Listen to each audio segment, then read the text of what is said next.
زکات دینے میں رسول کی طرح ہو سکتے؟ سر ہلا دے رہو، سمجھ نہیں رہے.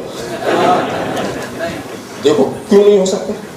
اس لیے نہیں ہو سکتے کہ ہم میں جو صاحبان نصاب ہیں ان پر زکات فرض ہے، حولان حول کو ہے فرض، مگر نبی کے اوپر زکات دینا فرض ہی فرض.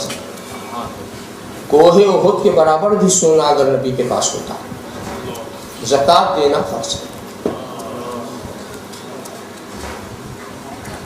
ایک تو کچھ ایسے ہیں جو سب کچھ خدا کی راہ میں خرچ کر دیتے ہیں، اس لیے وہ زکات دینا ان پر فرض نہیں ہوتا، مگر سرکار تو ہے ہی، چاہیں تو سونے کے پہاڑ ساتھ ساتھ چڑھائیں. سمجھو، اسی کو فقر اختیاری کہتے ہیں. زکات دینا، حالانکہ سوچو زکات دینے میں تو کوئی بظاہر عیب نظر نہیں آتا، لینے میں تو آپ سبکی مان بھی سکتے. زکات لینا تو سادات کے لیے زکات لینا تو حرام ہے، خانواد نبوت کے لیے، چاہے وہ عباسی ہو، چاہے وہ علوی ہو، چاہے وہ فاطمی.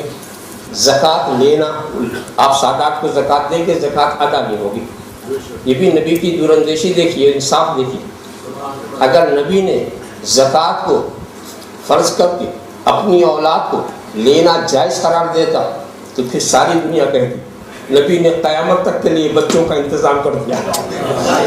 قیامت تک کے لیے بچوں، اب ساری قوم کی زکات انہیں کے گھر چلی جائے گی. لوگ سوچیں گے کہ نبی کی اولاد ہے، اس کو دینے میں زیادہ اجر ملے گا، زیادہ ثواب ملے گا، نبی کی محبت کا بھی یہی تقاضا ہے. تو اس سارے، مگر نبی نے ایسا حرام کیا کہ حالت استقرار میں بھی سید زکات نہیں کھا سکتا.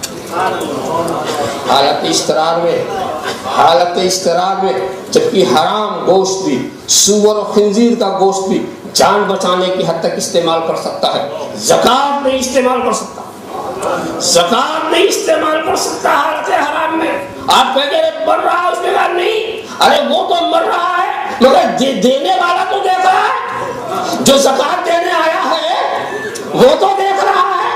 40 روپیہ اس کو تبھی تو ایک نکال رہا ہے، 40 روپیہ اس کے پاس ہے جبھی تو 40 کا نکال رہا ہے. وہ مر جائے گا اور اس لیے دینے والا پکڑا جائے گا کہ ارے رسول تیرے سامنے بھوکی پیاسی چلی گئی، تو نے 40 لاکھ کیوں دیا؟ وہ جو تیرے پاس 45 تھا اس میں سے کیوں نہیں دیا؟ وہ جو تیرے پاس 45 تھا اس میں سے کیوں نہیں دیا؟ تو معلوم ہوا راستہ ایک ملنے کا ضرور ہے.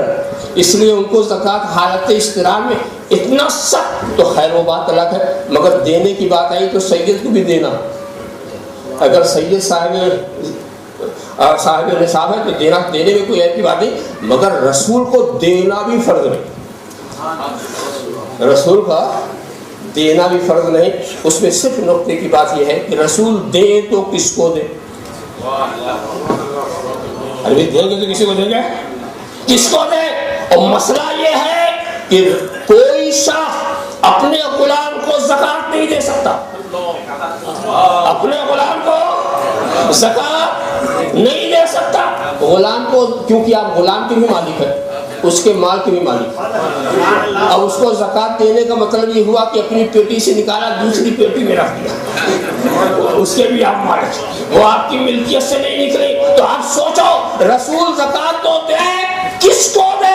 مومنین ہی کو دیں گے. اور مومنین کا حال یہ ہے النبی اولی بالمؤمنین من انفسہم، النبی اولی بالمؤمنین، نبی مومنین کی جان مال سے زیادہ مالک ہے، سب سے زیادہ مالک ہے. تو یہ سارے مومنین رسول کے غلام ہیں اور ان کا مال یہ بھی رسول کے ہیں، ان کا مال بھی رسول کا ہے. تو کوئی اپنے غلام کو زکات نہیں دیتا، کوئی اپنے غلام کو زکات نہیں دیتا. اچھا دیکھو، تو اگر رسول یہ کہیں کہ مجھ پر زکات فرض نہیں، کچھ نہیں، تم کہو صاحب نصاب ہو کر کے مجھ پر زکات فرض نہیں، کافر. تو مسئلہ زکات میں بھی تم رسول کی طرح نہیں، نماز میں بھی رسول کی طرح نہیں،